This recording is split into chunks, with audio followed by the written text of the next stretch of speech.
सोने का सुग्गा। एक राजा था। उसके बगीचे में अनेक प्रकार के फूल और फल लगे थे। एक बार उसके बगीचे में अनार के पेड़ पर सोने का फल लगा। धीरे धीरे वह कम होने लगा। पहरेदार भी परेशान थे। राजा के 4 बेटे थे। जब 4 सोने के अनार बचे तो राजा ने अपने बड़े बेटे को बुलाकर कहा कि आज तुम इसकी पहरेदारी करो। ये सुनकर वह बगीचे में चला गया। वह आधी रात तक जगता रहा, पर उसके बाद उसे नींद आ गई। सोने का एक अनार गायब था। इस बार दूसरे बेटे को ये जिम्मेदारी सौंपी गई। दूसरे बेटे के साथ भी यही हुआ। अब तीसरे बेटे की बारी आई। वह भी गया और जगता रहा, पर भोर में झपकी आ गई और अनार गायब हो गया। इस तरह तीनों अनार चोरी हो गए। एक ही अनार बचा था। अब सबसे छोटा बेटा उसकी रखवाली करने चला। जब आधी रात के बाद उसे नींद आने लगी तो उसने अपना अंगूठा चीर लिया ताकि दर्द से उसे नींद न आए। वह रात भर जगता रहा। जब भोर हुई तो उसने देखा कि एक सोने का सुग्गा आया और अनार लेकर चल दिया। छोटे बेटे ने तीर चलाया, पर वह तब तक अनार लेकर उड़ गया। लेकिन उसके तीर से उस सुग्गा का एक पंख टूटकर गिर गया।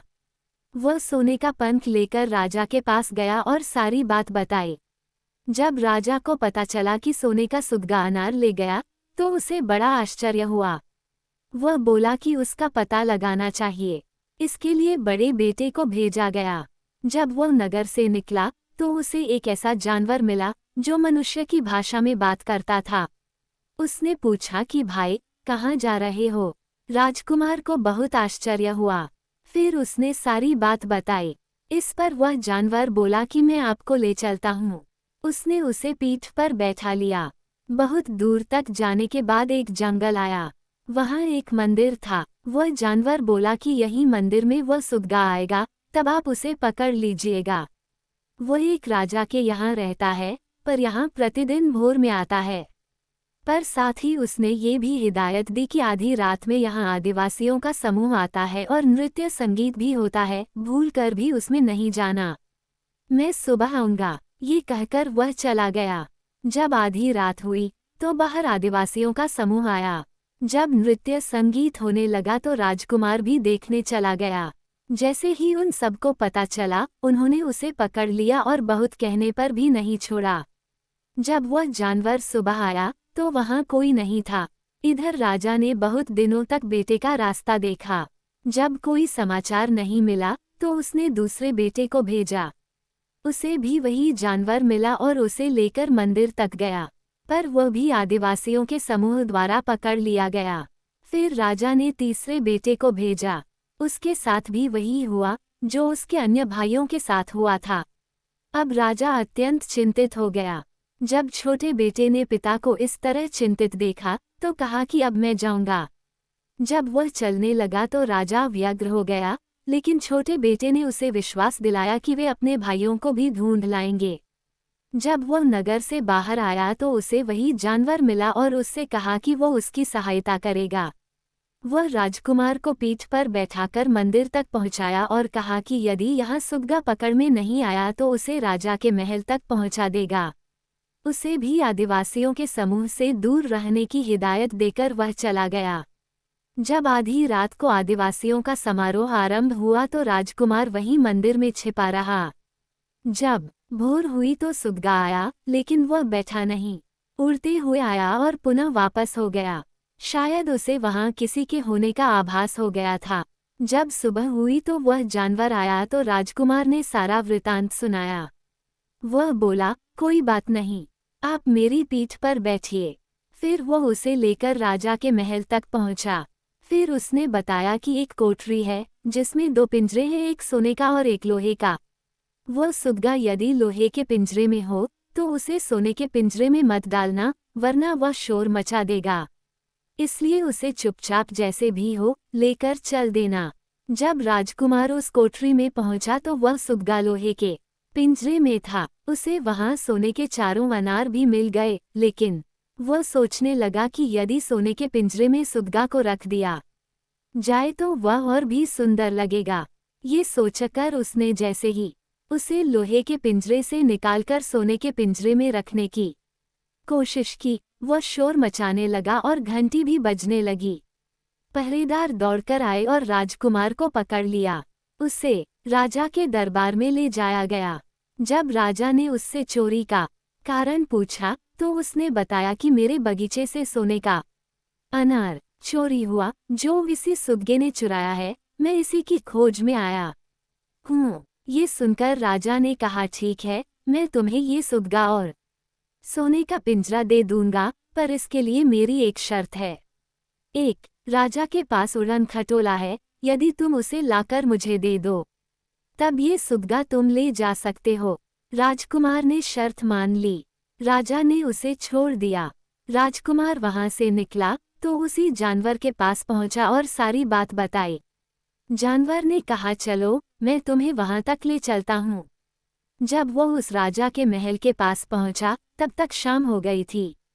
उस जानवर ने कहा कि तुम्हें उड़न खटोला लेना है, पर उसे चलाने भी आना चाहिए। मुझे उसके बारे में पता है। उस उड़न खटोला में 2 बटन हैं। उसमें से एक दबाने पर वह उड़ने लगेगा और दूसरा शोर मचाएगा। उसे कुछ हिदायत देकर जानवर ने उसे महल में प्रवेश का रास्ता बताया। जब राजकुमार महल में पहुंचा तो वह उड़न खटोला मिल गया, लेकिन संयोग से फिर उससे गलती हो गई। वह जैसे बटन दबाया, वहां तेज आवाज हुई और सारे पहरेदार दौड़कर आ गए। राजकुमार को राजा के पास ले गए। राजकुमार ने राजा से अपने बगीचे से अनार चोरी से लेकर सोने के पिंजरे और राजा की शर्त वाली बात बताई। राजा ने ये सब सुनकर कहा कि ठीक है, मैं उड़न खटोला तुम्हें दे दूंगा, पर मेरी भी एक शर्त है। यहाँ पास ही में एक राजा है जिसकी बेटी बहुत ही सुंदर है। मैं उससे अपने बेटे की शादी करना चाहता हूँ, लेकिन वह नहीं मान रहा। तुम उस राजकुमारी को लेकर आओ तो यह उड़न खटोला तुम्हें मिल जाएगा। राजकुमार फिर वहां से निकला, उस जानवर के पास गया और सारी बातें बताईं। उस जानवर ने कहा कि मेरी पीठ पर बैठो। फिर वो उसे लेकर चला। चलते चलते शाम हो गई। फिर उस राजा का वह किला आया जो चारों ओर जंगल से घिरा था। वह जानवर उसे किले के बारे में बताने लगा कि वहाँ एक तालाब है जिसके किनारे बगीचा है। सुबह में वह राजकुमारी आएगी तो उसे उठा लाना। राजकुमार को ये बात अच्छी न लगी, पर विवशता थी। वह जानवर उसे बाग में छोड़ आया। राजकुमार वहां छिपकर सुबह होने की प्रतीक्षा करने लगा। जब सुबह में राजकुमारी आई तो वह उसे देखता ही रह गया। वह बहुत ही सुंदर थी। जैसे ही उसे उठाना चाहा तो वह बोली, तुम मुझे क्यों उठाना चाहते हो? इस पर राजकुमार ने कहा कि मैं तुमसे विवाह करना चाहता हूँ। इस पर राजकुमारी बोली, ये तो बहुत अच्छी बात है, पर इसके लिए पिताजी की अनुमति लेनी होगी। तुम चिंता न करो, मैं उनसे बात करूंगी। वह राजकुमारी की बातों में आ गया। जब राजकुमारी ने राजा से ये सब कहा तो राजा के आदेश से सिपाहियों ने उसे घेर लिया। उसे दरबार में लाया गया। जब राजा ने उससे पूछा तो उसने कहा कि वो उससे विवाह करना चाहता है। राजा ने जब राजकुमार की बातें सुनी तो उसने भी एक शर्त रखी। राजमहल के ऊपर एक बड़ा सा पहाड़ था। उसने कहा कि इसे काटकर हटा दो। तब राजकुमार उसे काटने लगा तो वही जानवर आया और बोला कि इसे हटाना आसान नहीं। इसका एक उपाय है जो मैं जानता हूँ। मैं पहाड़ को पकड़ता हूँ और तुम मेरी पूंछ पकड़कर 4 बार घुमाओ। राजकुमार ने ऐसा ही किया। वह पहाड़ वहां से गायब हो गया। फिर शर्त के मुताबिक राजकुमारी से उसका विवाह हो गया। जब वह चलने लगा तो राजा ने बहुत कुछ देना चाहा, पर उसने नहीं लिया। वह राजकुमारी को लेकर चला। फिर उस जानवर की मदद से वह उस राजा के यहाँ पहुंचा जहाँ उड़न खटोला था। वह राजा बहुत प्रसन्न हुआ और कहा कि यह उड़न खटोला तुम ले जाओ।